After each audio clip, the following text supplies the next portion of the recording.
ডিভাইসের ভিতরে থাকবা না, মানে খালি আঁকবা, রুমের ভিতরে রুম অন্ধকার, খালি মোমবাতি জ্বালাই আঁকবা, ঘুরবা আর যাইতেছো আর পেছো, তোমার মাথার ভিতরে খালি খেলবো, খালি লিরিক চিন্তা করবা। কি লিরিক? আধ্যাত্মিক বিষয় চিন্তা করবা। আধ্যাত্মিক চিন্তা করতে করতে করতে একসময় তোমার চিন্তা শক্তি এমন পর্যায়ে তখন মনে করে যে টাকা পয়সা বাড়ি গাড়ি যাইব না তো কবরে, বহুতল দালান কইরা কি লাভ তবে হইল রে, স্ত্রী সন্তান বন্ধু বান্ধব আত্মীয় স্বজন কেউ ঠেকাইতে পারবে না রে আসিলে মরণ।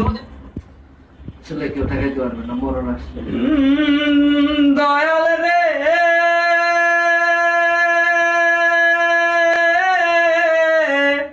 পাপ মোচন না কইরা ডাক দিও না মোরে। এই জিনিসগুলা হচ্ছে তোমার ক্লাসিক স্ট্যান্ডার্ড। এই হলো আধ্যাত্মিক বিষয়। আধ্যাত্মিক বিষয় কেন? কারণ এগুলা হচ্ছে তোমার ওই চিন্তা শক্তি তোমার যাইতে হবে, তোমার ব্রেন, তোমার দেহ থাকবে এখানে, তোমার ব্রেন যাইতে হবে অনেক দূর পর্যন্ত। ওই পর্যন্ত যাইতে হলে তোমার একা একা সময় কাটাতে হবে, চিন্তা শক্তি বাড়াইতে হবে, চিন্তা করবা নাই এলে তাহলে হবে না, যেটা হলে চিন্তা করবা সেটাই মস্তিষ্কের কাজ করবে।